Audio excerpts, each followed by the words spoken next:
Welcome back to my channel. ఇవాళ అయితే ఈ డే మై లైఫ్ చేద్దాం అనుకుంటున్నా. సో మార్నింగ్ లేచి ఇప్పుడే స్నానం చేసి ఫ్రెష్ అయిపోయాను. అండ్ ఇవాళ నేనంతా ఏం చేస్తానని నేను ఈ బ్లాగ్లో చూపిస్తాను. Stay tuned. సో ఇప్పుడైతే క్విక్గా రెడీ అయిపోతా.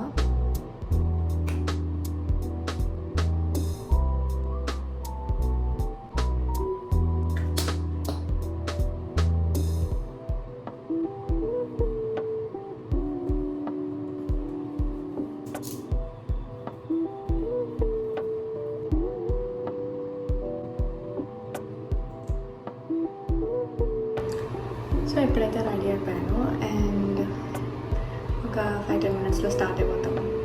బాయ్.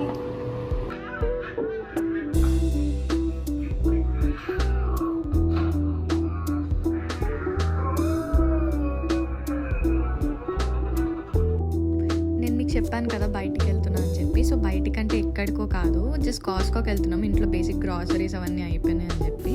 సో అక్కడ ఎలా ఉంటుందో మీకు చూపించడానికి అయితే నేను అక్కడ షూట్ చేశాను.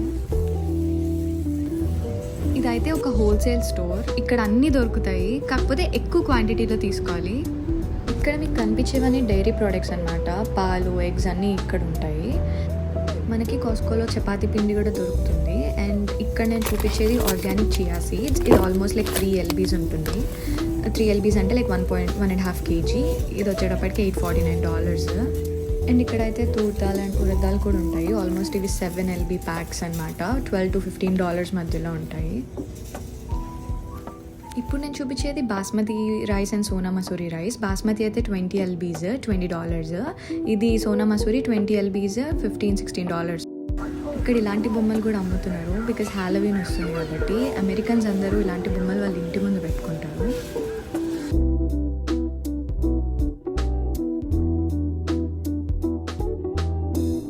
మా షాపింగ్ అయితే అయిపోయింది అండ్ మేము ఇంటికి రిటర్న్ అయిపోతున్నాం. బయటకు వచ్చి చూస్తే క్లౌడీగా ఉంది అండ్ వర్షం పడుతుంది.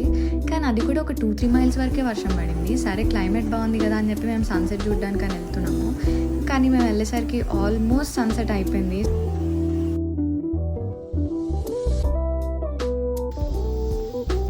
ఇప్పుడైతే ఇంటికి వచ్చేసాము అండ్ ఇప్పుడు డిన్నర్ చేసుకోవాలి. సో నేనైతే డిన్నర్కి paneer curry and bagara rice చేసుకుంటున్నాం.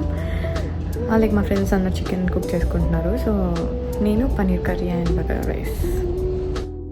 నేనైతే ఇప్పుడే తీసుకొచ్చిన మిర్చీస్ అన్నిటికీ పైన తొడిమేలు తీసి డబ్బాలో స్టోర్ చేసుకుంటున్నాను. ఎందుకంటే అవి ఉంటే మిర్చీస్ అన్నీ త్వరగా పాడైపోతాయి అని చెప్పింది అమ్మ. సో అవి తీసి నేను డబ్బాలో పెట్టి ఫ్రిడ్జ్లో పెట్టుకుంటా. సో నేనైతే కుక్ చేయడం స్టార్ట్ చేసుకుంటున్నా. కానీ మేము రీసెంట్గా ఎయిర్ ఫ్రైయర్ తీసుకున్నాం. సో దాంట్లో పన్నీర్ చేసుకుందామని చెప్పి ఇలా మ్యారినేట్ చేసుకొని పెట్టుకున్నా, ఆనియన్ అండ్ బెల్ పెప్పర్స్ పెట్టి. సో ఇప్పుడైతే నేను అది ఎయిర్ ఫ్రైయర్లో పెట్టి ఫ్రై చేసుకుంటున్నాను. అండ్ అది చాలా అంటే చాలా టేస్టీగా వచ్చింది. నేనైతే దానిపైన చాట్ మసాలా వేసుకొని తిన్నాను. అండ్ ఇది నా dinner, paneer curry and bagara rice. Dinner అయితే